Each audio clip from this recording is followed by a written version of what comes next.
Hi hello నమస్తే welcome to విజయ మా ఊరు ఆడియో బుక్స్ ఛానల్. నేను విజయలక్ష్మిని. ఫ్రెండ్స్, నవల స్రవంతిలో శ్రీమతి ఎద్దనపూడి సులోచన రాణి గారి గిరిజా కళ్యాణం నవల ఆడియోగా వినిపిస్తున్నాను కదా. మరి ఈరోజు గిరిజా కళ్యాణం నవల ఆడియో 5వ భాగం వినిపించబోతున్నాను. మరి ఆలస్యం చేయకుండా కథలోకి వెళ్ళిపోదాం పదండి.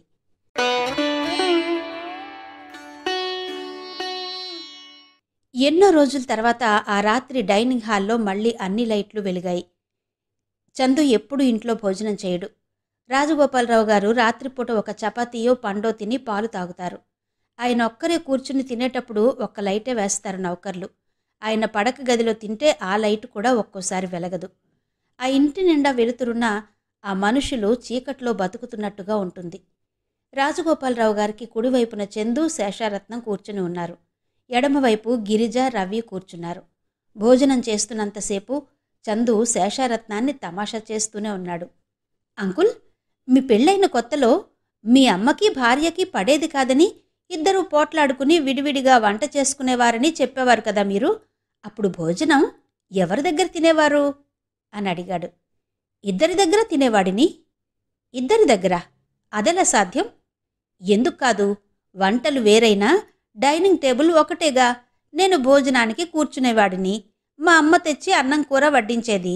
నా భార్య పప్పు నెయ్యి వేసేది. అమ్మ పులుసు వేస్తే ఈవిడ పెరుగు వేసేది. మనుషులతో మాటలు లేకుండా క్రియలు జరిపించేలా చేయడంలో శేషారత్నం అఖండుడ్రా చందు. ఒకే ఒక్క పాయింట్ చెప్తాడు, అది అమోఘంగా పనిచేస్తుంది. కోర్టులో కూడా నేను చాలాసార్లు చూశానుగా. అవతలి వాళ్ళు గొంతు చించుకుని గంట సేపు వాదిస్తారు. వీడు ఒక్క పాయింట్తో ఆ వాదనంతా హుష్కాకి అన్నట్టు చేస్తాడు.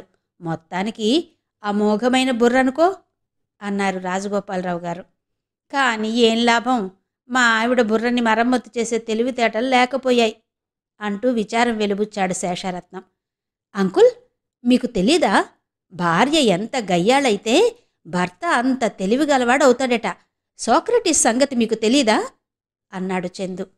ఆ మాట వినగానే ఒక్కసారి ఆ గది నిండా నవ్వుల జల్లులు కురవసాగాయి. శేషారత్నం అన్నాడు, ఇదివరకు నా భార్య లాంటి మనిషి ఈ ప్రపంచంలో ఇంకెవరూ లేరు, ఉండరనుకునేవాడిని. మా సూరికి పెళ్లి చేసిన తర్వాత నా భార్యను మించిన మనుషులున్నారు సుమా అని తెలిసింది. ఏం చేస్తాం, భగవంతుడు ఒకే వైపు వెలుగిచ్చి మరోవైపు గాఢాంధకారం చేస్తాడు. ఈ చీకటు వెలుగుల్లో ఊగిసలాటమే మానవ జీవితం అవుతుంది. అంకుల్కి ఈ వేదాంతం అంతా ఎందుకో చెప్పనా? స్వీట్ వెయ్యలేదని. సాయన్న, ఆ కళాఖండు అంకుల్కి వడ్డించు అన్నాడు. సాయన్న వడ్డించాడు. రాజగోపాలరావు గారు బాధగా చూశారు. ఇప్పుడింటికి వెళ్ళి తెల్లవార్లు బాధపడతాడు, నాకు తెలుసు అన్నారాయన. బాధ ఆస్తమా వచ్చినందుకు కాదు, నా భార్య చేత తిట్లు పడలేక. నేనిక్కడికి భోజనానికి వస్తున్నానంటే సాయన్నకి ఫోన్ చేసి భోజనంలో ఏవేవి వడ్డించాలో ఆజ్ఞ జారీ చేసింది. అవస్థ పడితే పడ్డాం లేరా. కళాఖండు చాలా రుచిగా ఉంది. భగవంతుడు నాకన్నీ ఇచ్చి ఆరోగ్యం లేకుండా చేశాడు. నా జీవితాన్ని 2 రాక్షసులు పీక్కుతుంటున్నాయి. ఒకటి నా భార్య, రెండోది ఆస్తమా అన్నారాయన. భోజనం చేస్తున్న చందు మధ్య మధ్యలో గిరిజ వైపు చూస్తున్నాడు. గిరిజ అతని వైపే చూస్తోంది. అతనికి ఆడపిల్లల చూపులు తన ముఖం మీద అతుక్కుపోయి నిలుచుకుపోవడం బాగా అలవాటే. కానీ గిరిజ చూపులు పూర్తిగా వేరుగా ఉన్నాయి. వాటిల్లో ఆత్మీయత తప్ప వ్యామోహం లేదు. అభిమానం తొణకిసలాడుతుందే గాని ఆకర్షించుకోవాలనే తాపత్రయం లేదు. ఆ కళ్లలో దాపరికం లేకుండా స్పష్టంగా కనిపించే ఆరాధన, ఆత్మీయత అయస్కాంతంలా మారి అతన్ని క్షణంసేపు గిరిజ వైపే తదేకంగా చూసేలా ఆకట్టుకుంటోంది. రాజగోపాలరావు గారు భోజనం చేస్తూనే శేషారత్నంతో మాట్లాడుతూనే ఉన్నాడు. ఆ ఇద్దరిని గమనిస్తూనే ఉన్నారు. మేనేజర్ ఫోన్ తెచ్చి ఇచ్చాడు. చందుకి ఫోన్ వచ్చింది. హలో, ఏంటి? క్లబ్ నుంచా? ఓకే ఓకే, నేనక్కడికి త్వరగా వచ్చేస్తాను అని ఫోన్ పెట్టేశాడు చందు. ఆ తర్వాత చందు త్వరగా భోజనం చేసేశాడు. తాతయ్య, రమేష్ క్లబ్కు రమ్మంటున్నారు. ఇవాళ పార్టీ ఏదో ఉందట, నేను వెళ్తున్నాను అంటూ లేచాడు. Good night uncle. Good night everybody గబగబా చెప్పేసి అతను వెళ్ళిపోయాడు.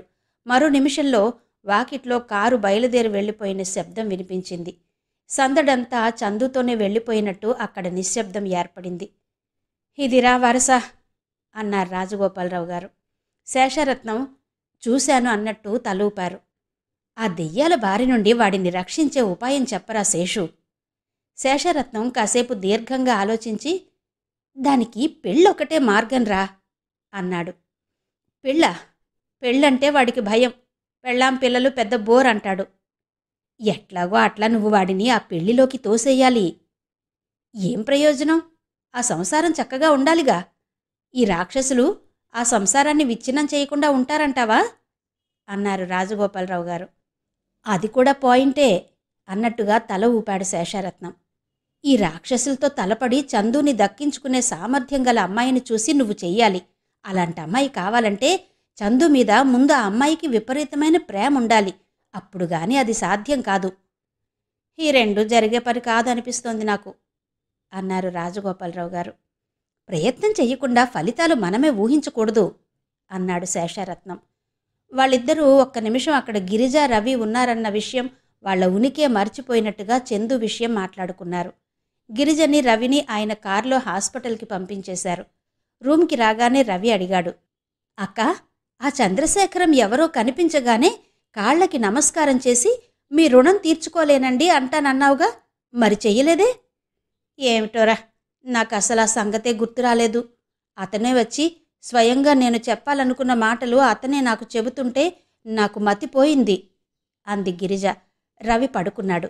10 నిమిషాల్లో నిద్రపోయాడు. గిరిజ మధుమూర్తికి ఉత్తరం వ్రాయడానికి కూర్చుంది. కానీ కుదరలేదు. తను పొందిన ఈ అద్భుతమైన అనుభూతి మాటల్లో పొందుపరచడానికి సరైన భాషే దొరకలేదు. 4 సార్లు వ్రాసి సంతృప్తిగా అనిపించకపోవడంతో చించివేసి వచ్చి పడుకుంది. చంద్రశేఖర్, చందు, ఎంత బాగుంది పేరు. మాటిమాటికి అతని మూర్తి కళ్ళెదుట వచ్చి నిలబడుతోంది. చిరునవ్వుతో అంటున్నాడతను, థ్యాంక్ యూ వెరీ మచ్, నేను మీకు చాలా రుణపడి ఉన్నాను. తన మనసులో మాటలు అతడి నోటి నుండి ప్రతిధ్వనిస్తున్నట్టుగా ఉన్నాయి. భగవంతుని చిద్విలాసం గమ్మత్తుగా ఉంది. తను అతనికి రుణపడి ఉన్నాను అనుకుంటే అతను తాను రుణపడి ఉన్నానని అంటున్నాడు. గిరిజ ఇంకా నిశ్చేష్టురాలైనట్టుగా ఉంది. ఆ మెరుపు దెబ్బ తాకిడికి హృదయం ఆనందాశ్చర్యాలతో మోగపోయినట్టుగా అనిపిస్తోంది.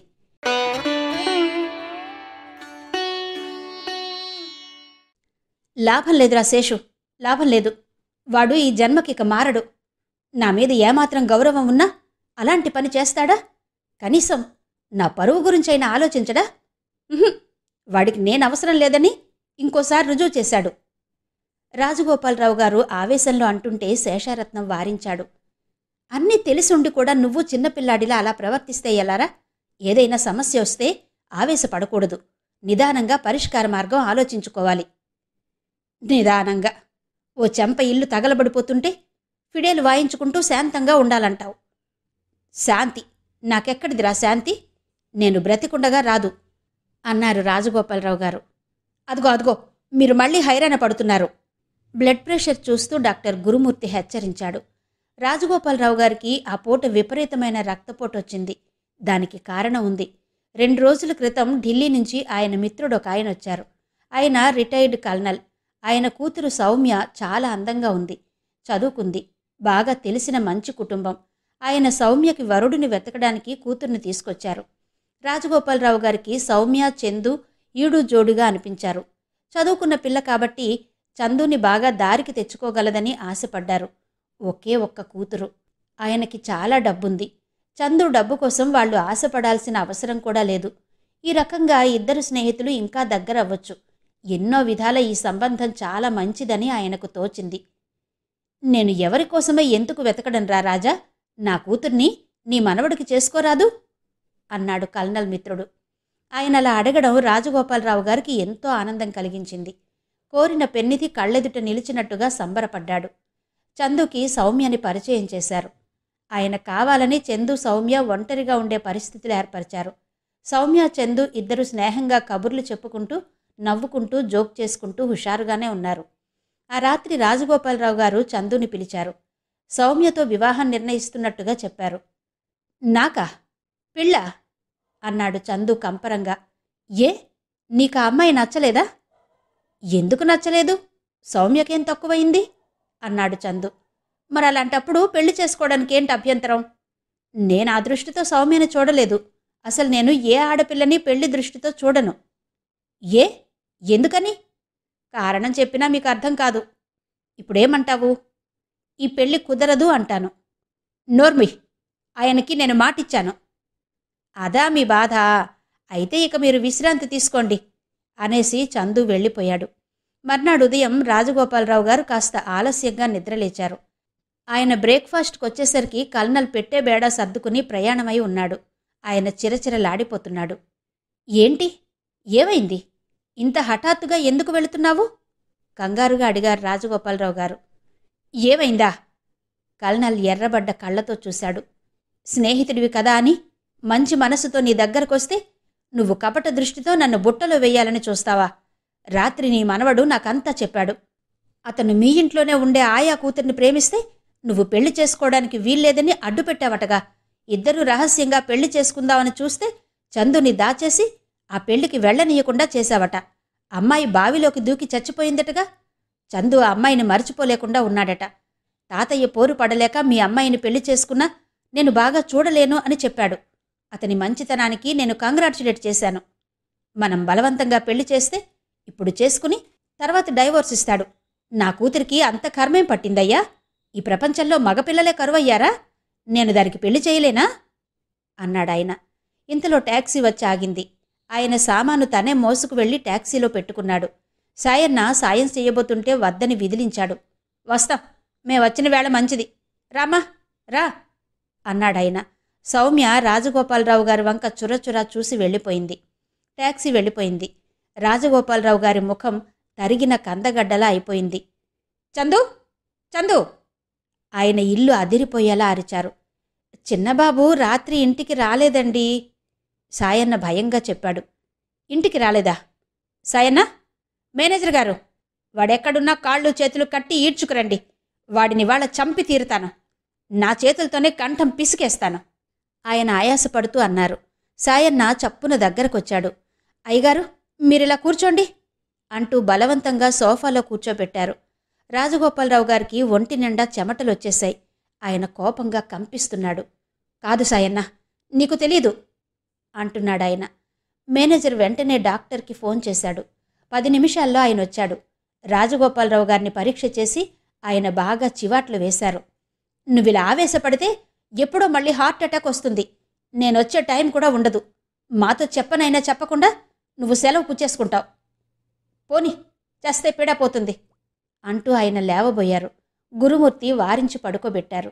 డాక్టర్ గారు శేషారత్నానికి ఫోన్ చేసి పిలిపించారు. శేషారత్నం వచ్చాడు. రాజగోపాలరావు గారు చెప్పిందంతా శాంతంగా విన్నారు. ఇంతకీ నువ్వు చెప్పేదేంటి?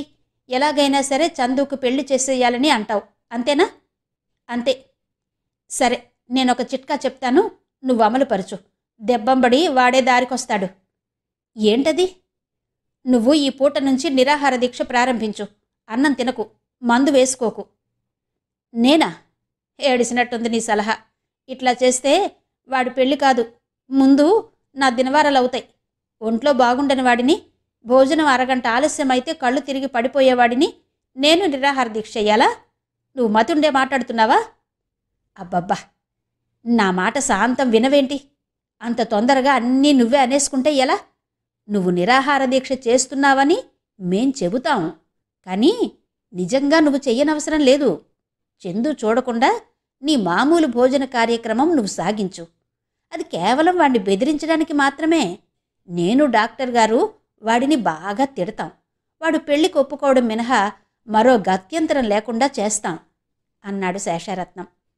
నీ బుర్ర అమోఘన్రా శేషు ఆయన మెచ్చుకున్నారు. నీ పొగడ్తలు పైన అయిన తర్వాత ముందే చెప్తున్నాను, నువ్వు మాత్రం గట్టి మనసుతో ఉండాలి. చందు కాస్త బ్రతిమాలగానే సరే సరే అనొద్దు. అలాగే లేరా, మాటిచ్చినట్టేనా? అయితే ఈ రోజునే ప్రారంభించు. ఇదిగో సాయన్న, చందు ఇంటికి రాగానే నువ్వేం చెప్తావంటే అంటూ ఆయన వివరంగా సాయన్నకి ఏం చెప్పాలో బోధించారు. సాయన్న అలాగే అన్నట్టు తల ఊపాడు. సాయంత్రం చందు ఇంటికొచ్చాడు. చకచక మెట్లెక్కి పైకి వెళ్లబోతూ సాయన్న కనిపించగానే, సాయన్న, తాతయ్య ఏం చేస్తున్నాడు? కల్నల్ వాళ్ళు వెళ్ళిపోయారా? నా మీద ఎగురుతున్నాడా అని అడిగాడు. సాయన్న బాధగా చెప్పాడు. ఎందుకు బాబు పెద్దాయన్న అలా ఏడిపించుకు తింటారు? మీరెళ్ళిన తర్వాత ఎంత పెద్ద గొడవ అయిందో తెలుసా? సాయన్న కల్నల్ గారు వెళ్ళిన తర్వాత రాజగోపాలరావు గారు ఆవేశపడడం, డాక్టర్ రావడం అంతా చెప్పాడు. డాక్టర్ వచ్చి మాత్రం ఏం ప్రయోజనం చిన్నబాబు. తాతగారు ఆయన్ని ఇంజెక్షన్ ఇవ్వనివ్వలేదు. శేషారత్నం గారు కూడా వచ్చారు. ఎంతో చెప్పారు. లాభం లేకపోయింది. పచ్చి మంచినీళ్లు కూడా ముట్టుకోలేదు. బలవంతంగా ప్రాణం తీసుకుంటారట. అదే తనకి శిక్ష అంటున్నారు. చందు క్షణంసేపు నిశ్చేష్టుడైనట్టు నిలబడిపోయాడు. తాతయ్య ఇంత గొడవ ఎందుకు చెయ్యాలి? పెళ్ళంటే నాకిష్టం లేదని చెబుతూనే ఉన్నానుగా. ఏమో బాబు, ఈరోజు సంఘటనలతో ఆయన మనసు బాగా విరిగిపోయినట్టుగా అయింది. రోజు చందు వచ్చాడా అని అడిగేవారు. ఈరోజు ఉదయం నుంచి మీ పేరే ఎత్తలేదు. మేలుకున్నారా, నిద్రపోయారా? మేలుకునే ఉన్నారు బాబు. చందు తాతగారి గదివైపు వెళ్ళాడు. సాయన్న వంటగదిలోకి వెళ్ళి గ్లాస్తో పాలు తీసుకొచ్చాడు. సాయన్న వచ్చేసరికి చందు మంచం మీద కూర్చుని, తాతయ్య, నా మీద కోపం వచ్చిందా? ఒక్కసారి ఇటు తిరగవు? మా తాతయ్య ఎంత మంచివాడో అంటూ బ్రతిమలాడుతున్నాడు. గోడవైపు తిరిగి పడుకున్న ఆయన ఇటు తిరగలేదు. ఉదయం నుంచి ఏమీ తీసుకోలేదు. అసలే సుస్థి మనిషి. కాసి నీ పాలైనా తాగండి బాబూ అన్నాడు సాయన్న. నాకేం వద్దు సాయన్న. నేను పొద్దుటే చెప్పానుగా, నేనిలాగే చచ్చిపోతాను. నా ముఖాన బలవన్మరణం రాసిపెట్టి ఉంది కాబోలు అన్నారాయన. తాతయ్య, నా మీద కోపం వస్తే నన్ను 2 వాయించు, అంతేకాని భోజనం మానేయడం దేనికి? నా మాట వినవు? లేచి తాగు. పాల గ్లాస్ తీసుకుని బ్రతిమాలాడు చందు. ఆయన ఊ ఆ అనకుండా మౌనంగా ఉండిపోయారు. చందు ఆయన చేయి అందుకుని చెంప కానించుకున్నాడు.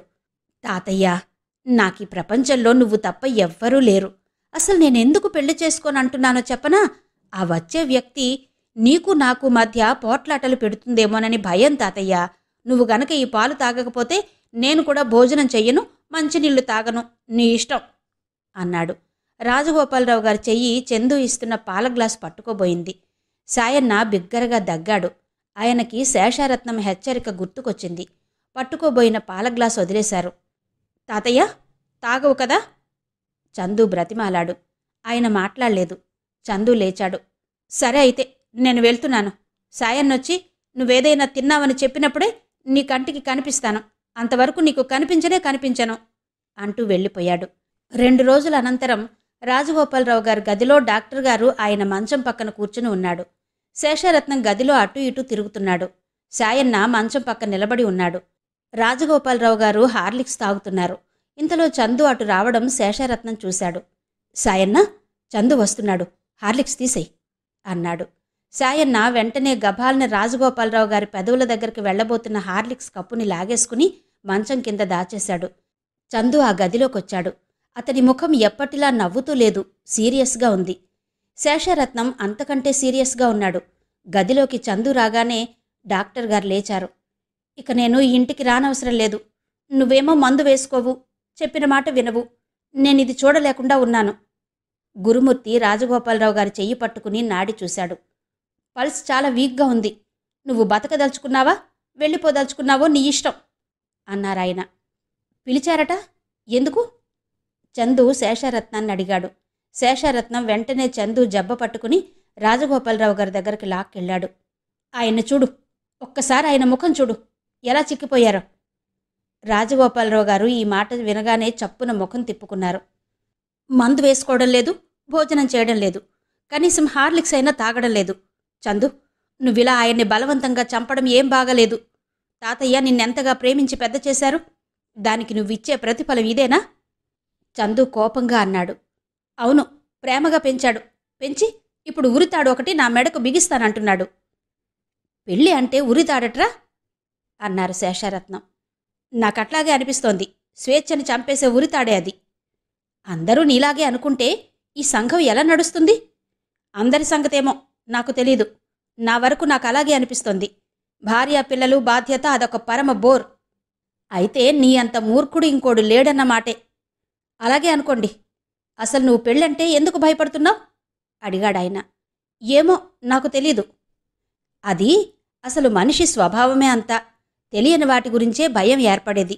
అందుకే మనకే విషయం వింటే భయం వేస్తుందో దాని సంగతి తేల్చేసుకోవాలి. ఉదాహరణకి నీకు చీకటంటే భయం అనుకో.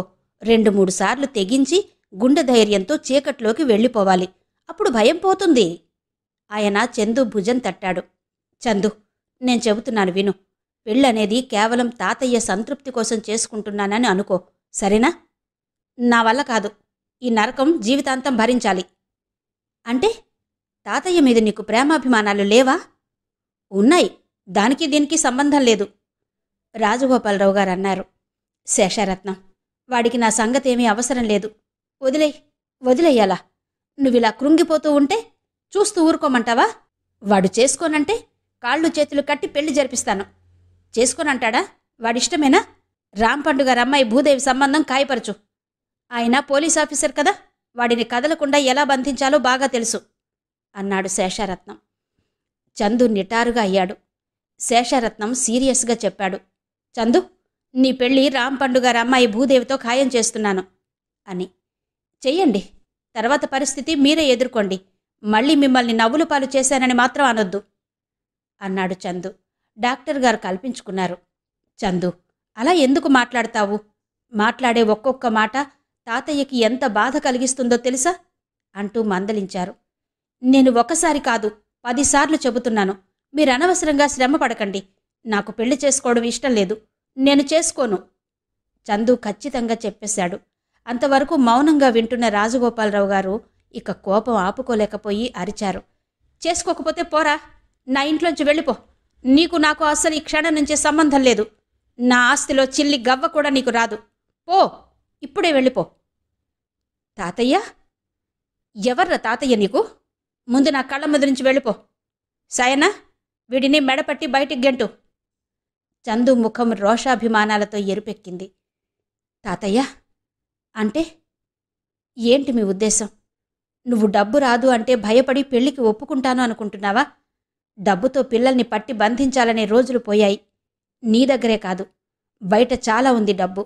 కాస్త కష్టపడితే ఎంతైనా సంపాదించొచ్చు. ఇన్నాళ్ల నుంచి నేను నీ డబ్బు కోసమే అభిమానిస్తున్నానని అనుకుంటే నువ్వు చాలా పొరబడ్డావన్నమాటే. వెళుతున్నాను. నీ ఆస్తి నీ ఇష్టం వచ్చినట్టు చేసుకో. నాకేం అవసరం లేదు. నేను బ్రతకలేకపోను. వస్తాను. చందు గిరుక్కున వెనక్కు తిరిగి చకచక వెళ్ళిపోయాడు. చూసావటయ్యా, చూసావా? శేషు, గురుమూర్తి, చూశారా వాడి పొగరు అంటూ లేచారు రాజగోపాలరావు గారు. మీరావేశపడకండి. డాక్టర్ గారు ఆయన్ని బలవంతంగా కూర్చోపెట్టారు. వాడెంత చేసినా నేను భరించవచ్చు. నేను ఒక్క మాట అనేసరికి వాడికెంత కోపం వచ్చిందో. ఎలా వెళ్ళిపోయాడో. సాయన్న, చూడు, నిజంగా వెళ్ళిపోయాడా? సాయన్న వెళ్ళబోతుంటే శేషారత్నం ఆపు చేశాడు. వెళ్ళని, ఎక్కడికి వెళ్తాడు? రేపి పాటికి తిరిగొస్తాడు అన్నాడు శేషారత్నం. శేషు, నీకు తెలీదురా, వాడికసలు కోపం రాదు. వస్తే మహా మొండివాడు. నిజంగానే ఇంటికి రాడేమో. నేనన్నమాట వాడికి చాలా బాధ కలిగించిందేమో. అదిగో అదే వద్దన్నాను. నువ్వు కాదయ్యా, ఇప్పుడు చాలామంది తల్లిదండ్రులు అంతే. కాస్త కేకలేస్తారు. ముందు వాళ్లకంటే ముందు వీళ్లే బాధపడిపోతారు. అదే వాళ్ళ కలిసైపోతుంది. నన్నడిగితే నీకు కోపం తెప్పించానేమోనని వాడికి భయం ఉండాలి అంటాను. అది కాదు శేషు. ఇదిగో, నువ్వు నాకింకేం చెప్పకు. వాడెక్కడికి వెళ్ళడు. నీ డబ్బు వాడికి అవసరం లేకపోయినా వాడి స్నేహితులకి కావాలి. వాడిని వెనక్కి పంపిస్తారు. వీడింకా మొండిగా వెనకపోతే వీడిని వదిలేసి చక్కా పోతారు. నువ్వు చూస్తూ ఉండు. ఏమోరా శేషు, కమలకి వాడికే లోటు లేకుండా చూస్తానని మాటిచ్చాను. ఆయన కళ్ళు చెమర్చాయి. నువ్విచ్చిన మాటకేమీ లోటు రాదుగాని నువ్వు నిశ్చింతగా ఉండు. సాయన్న వేడివేడి హార్లిక్స్ కలిపి తెచ్చి ఇచ్చాడు. రాజగోపాలరావు గారు విరక్తిగా దాన్ని తోసేస్తూ అన్నారు. వద్దు సాయన్న, నాకేమీ తాగాలని లేదు. మేనేజర్ వచ్చి చెప్పాడు. హాస్పిటల్ నుంచి ఆ అమ్మాయి ఫోన్ చేసిందండి. రేపు వాళ్ళు వెళ్ళిపోతున్నారట. మీకు చెప్పమంది. రాజగోపాలరావు గారికి హఠాత్తుగా గుర్తొచ్చింది. అయ్యో, ఈ గొడవలో పడి నేను ఆ మాటే మర్చిపోయాను. గిరిజ వెళ్ళిపోతుందా? మేనేజర్ గారు, చూడండి, రేపు ఆ అమ్మాయి మన ఇంటికొస్తుంది. సిల్క్ ప్యాలెస్కి ఫోన్ చేసి మంచివి కాశ్మీర్ గాని గద్వాల్ గాని చీరలు పంపమన్నానని చెప్పండి. రంగు మనకి నచ్చింది సెలెక్ట్ చేసుకుని మిగతావి వాపసు పంపిస్తామని చెప్పండి అన్నారు. మేనేజర్ అలాగేనని తల ఊపి ఫోన్ చేయడానికి వెళ్ళాడు. చందు విషయంలో నువ్వేం దిగులు పడకు, నేనున్నాగా అంటూ ధైర్యం చెప్పి శేషారత్నం వెళ్ళిపోయాడు. మీరేదైనా చెయ్యండి, కానీ మందులు వాడడం మాత్రం అస్సలు అశ్రద్ధ చెయ్యొద్దు అన్నాడు డాక్టర్.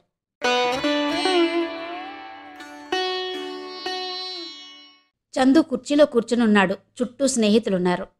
రఫీ మొత్తుకుంటున్నట్టుగా అన్నాడు. చందు, మాకెవ్వరికీ చెప్పకుండా, సలహా అడగకుండా ఒక్కసారి ఇంత పని చేశావేంటి? నువ్వు చేసింది చాలా తప్పు. ముసలాయనకి అంత కోపం తెప్పించడం మంచిది కాదు. ఆయనలా అంటుంటే వింటూ ఊరుకోమంటావా? నాకు అభిమానం లేదనుకున్నావా? అన్నాడు చందు కోపంగా. గంట నుంచి అక్కడ ఇదే చర్చ జరుగుతోంది. చందు తాతగారి దగ్గర నుంచి సరాసరి స్నేహితుల గదికొచ్చేశాడు. రాగానే జరిగిందంతా చెప్పాడు. ఏంటి? తాతయ్యతో తెగతింపులు చేసుకొచ్చావా? అన్నాడు రమేష్. ఆయనే నాతో తెగతింపులు చేసుకున్నాడు. ఇంట్లో నుంచి బయటకు నెట్టాడు. నేనేం తక్కువ?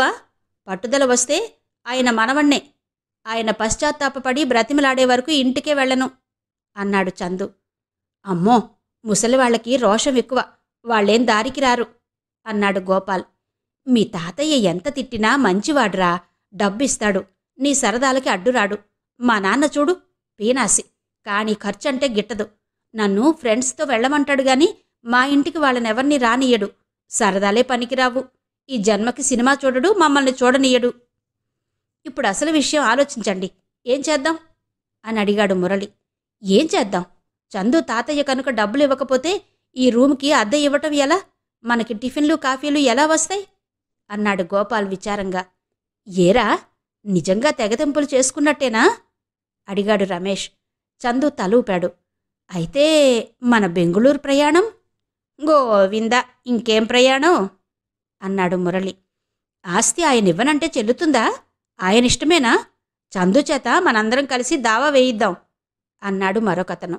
రమేష్ చేతులు తిప్పాడు. వేయిస్తావు. ఆ కేసు తేలేసరికి మన తలలు ముగ్గుబుట్టలవుతాయి. ఒకవేళ గెలిచినా ఈ లోపల ఆ ప్లేడర్ సగం డబ్బు పీక్కు తింటాడు. మరేం చేద్దాం? గోపాల్ అడిగాడు. చేయడానికేం లేదు.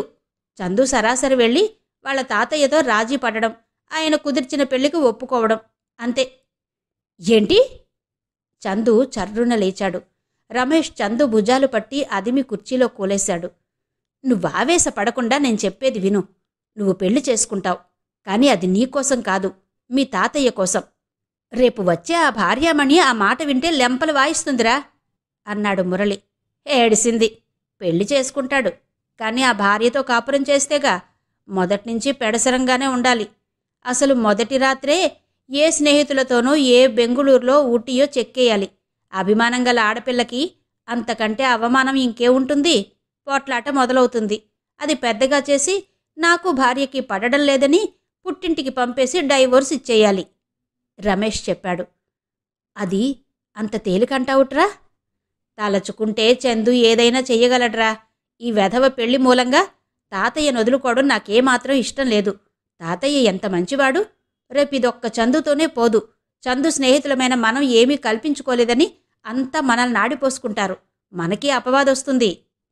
రమేష్ చెప్పింది అందరికీ సబబుగానే తోచింది. చందు తలపట్టుకుని కూర్చున్నాడు. అతనికి మతిపోయినట్టుగా ఉంది. రమేష్ దగ్గరకొచ్చి భుజం మీద తడుతూ చెప్పాడు. నువ్విలా చేశావంటే అంతా హాయిగా ముగుస్తుంది. తాతయ్యకి నీకు మధ్యనున్న ఘర్షణ ముగుస్తుంది. తాతయ్య మాట విని నువ్వు పెళ్లి చేసుకున్నట్టు అవుతుంది. ఈ పెళ్లి బాధ ఇక శాశ్వతంగా తప్పిపోతుంది. నా మాట విను. నువ్వు మా కోసమైనా తాతయ్య కోసమైనా ఈ పెళ్లికి తలవంచక తప్పదు అన్నాడు. నేనా? చందు తలెత్తి నిస్సహాయంగా చూశాడు. మన స్నేహితుల్లో ఎవరైనా శుభలేఖ ఇస్తే వాడు మృతుడైనట్టు బాధపడతానే. నేనే పెళ్లి చేసుకోనా? ఏం చేస్తావురా? కాలమాన పరిస్థితులను బట్టి మనం కూడా మారాలి. ఇప్పుడు వచ్చిన ఈ ఉపద్రవం దాటాలంటే ఇదొక్కటే మార్గంగా తోస్తోంది. ఆయనకు ఎదురు తిరిగావనుకో, అది నీకే నష్టం. ఈ పెద్దవాళ్లకి మా చెడ్డ పట్టుదలుంటుంది. ఆ ఆస్తి కాస్త ఏ అనాథాశ్రమానికో వ్రాసి పారేస్తాడు. మా బంధువుల్లో ఒక ఆయన అలాగే చేశాడు. కొడుకు మీద కోపం వచ్చి మనుషుల కంటే కుక్కలు నయ్యం అంటూ ఆస్తంతా కుక్కల హాస్పిటల్కి రాసేశాడు. మీ తాతయ్య మాట వినకపోతే ఒక్క ఆస్తి నష్టమేనా? ఈ వయస్సులో ఆయనను ఇలా వేధిస్తున్నావనే పేరు కూడా వస్తుంది. డబ్బు పోతుంది, చెడ్డ పేరు వస్తుంది. అదెంత తెలివి తక్కువతనమో ఆలోచించు. ఇక అందరూ మనకు నీతులు బోధించడానికొస్తారు. మా నాన్న ఉన్నాడే, ఆయన తిట్లలో మహాశాస్త్రవేత్త. తిట్టిన తిట్టు తిట్టకుండా తిడతాడనుకో అన్నాడు రమేష్. మిగతా స్నేహితులందరూ కూడా రమేష్నే సమర్థించారు. చందు తాతయ్య చెప్పినట్టు వినాలని తీర్మానించారు. ఈ సమస్యకి ఇదే పరిష్కారం అని చెప్పారు. రమేష్ మిగతా స్నేహితులు కలిసి చివరికి ఎలాగైతేనే చందు చేత సరే అనిపించగలిగారు. ఆ సాయంత్రం చందు ఇంటికొచ్చాడు. చందును చూడగానే సాయన్న పరుగెత్తుకెళ్ళి, చిన్నబాబు వచ్చేశాడయ్యా అని చెప్పాడు. అంత క్రితం వరకు చందు గురించి బాధపడుతున్న రాజగోపాలరావు గారు ముఖం సీరియస్గా పెట్టుకున్నారు. చందు తన గదిలోకి వెళుతుండగా ఎదురైన సాయన్నని పిలిచాడు. సాయన్న, తాతయ్య ఏం చేస్తున్నారు? కూర్చున్నారు బాబూ. ఈరోజు అమ్మగారిని తలుచుకుని ఒకటే బాధపడుతున్నారు. ఏవైనా తిన్నాడా? ఏమీ తినలేదు. నేనింటికొచ్చాను, ఆయన చెప్పినట్టే వింటాను. ఆరోగ్యం పాడు చేసుకోవద్దని చెప్పు అన్నాడు చందు. సాయన్న పరుగెత్తుకెళ్ళి హార్లిక్స్ గ్లాస్ తెచ్చి చందుని పిలిచాడు. చిన్నబాబు రా, నువ్వే ఇవ్వు అన్నాడు. చందు క్షణంసేపు తటపటాయించాడు. సాయన్న అన్నాడు, వెళ్ళు బాబూ, ఈ మంచి వార్త నా నోటి కంటే నీ నోటి వెంట వింటే తాతయ్య ఇంకా ఆనందపడతారు అంటూ బలవంతంగా హార్లిక్స్ గ్లాస్ చేతిలో పెట్టాడు. చందు ముందు తటపటాయించిన తర్వాతేమనుకున్నాడో ఏమో హార్లిక్స్ గ్లాస్ చేత్తో పట్టుకున్నాడు. గదిలో రాజగోపాలరావు గారు దిళ్ల నానుకుని కళ్ళజోడు పెట్టుకుని భగవద్గీత చదువుకుంటున్నారు. తాతయ్య! ఆ పిలుపు వినగానే ఆయన తలెత్తి చూశారు. గుమ్మంలో చేత్తో హార్లిక్స్ గ్లాస్తో చందు నిలబడి ఉన్నాడు. క్షణంసేపు ఆయన తన కళ్ళని తానే నమ్మలేనట్టు చూశారు. చందు లోపలికొచ్చాడు. గ్లాస్ అందించాడు. తీసుకో తాతయ్య. ఆయనింకా అలాగే చూస్తున్నారు. నువ్వు చెప్పినట్టు వినడానికి నిర్ణయించుకున్నాను. ఈసారికి నన్ను క్షమించు. ఇక నిన్నెప్పుడూ బాధ పెట్టను. చిన్నపిల్లాడిలా ఆయన మనసు ద్రవించిపోయింది. చందు చేతిలోని గ్లాస్ అందుకుని పక్కన పెట్టారు. కాని ఆయన చందు చెయ్యి వదల్లేదు. చందు ఆత్మీయంగా పిలిచారు. మరుక్షణం చందు ఆయన కౌగిట్లో ఉన్నాడు. నాకెంత సంతోషంగా ఉందో తెలుసా? చచ్చిపోయిన వాడికి మళ్లీ ప్రాణం తిరిగి వచ్చినంత ఆనందంగా ఉంది. నువ్వు ఈ విషయంలో రాజీ పడుతున్నావు కదా? నేను ఏం చేస్తానో తెలుసా? మంచి పిల్లను చూసి నీకు భార్యగా తీసుకొస్తాను. నువ్విప్పుడు ఎంత అయిష్టంగా ఒప్పుకుంటున్నావో అప్పుడు అంత ఇష్టంగా, తాతయ్య నీ వల్లనే, నీ మాట వినడం వల్ల నేనెంత సుఖపడుతున్నాను అనుకునేలా చేస్తాను. నిజం, నా మాట నమ్ము. అప్పుడు నేను బ్రతికున్నా లేకపోయినా నువ్వు ఈ మాట అనుకుని తీరతావు. ఆయన సంతోషం చూస్తుంటే చందుకి బాధంతా పోయి ఉత్సాహం వచ్చింది.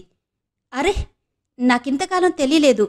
నేను పెళ్లి చేసుకోవడం అనేది నీకింత ఆనందం కలిగించే విషయమైతే తాతయ్య, నేనొకటి కాదు 10 పెళ్లిళ్ళు చేసుకుంటాను అన్నాడు.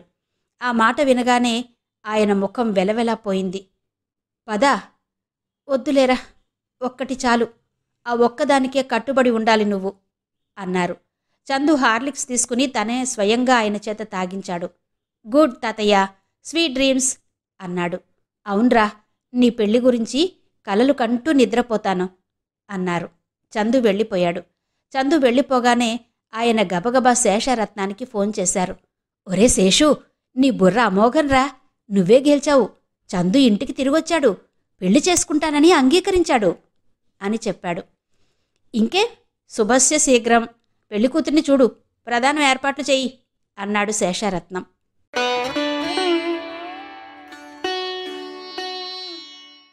గిరిజా కళ్యాణం శ్రీమతి యద్దనపూడి సులోచన రాణిగారి నవల ఆడియో 5వ భాగం విన్నారు కదా. మిగిలిన కథ తరువాతి భాగాల్లో వినిపిస్తాను. అంతవరకు సెలవు. నమస్తే.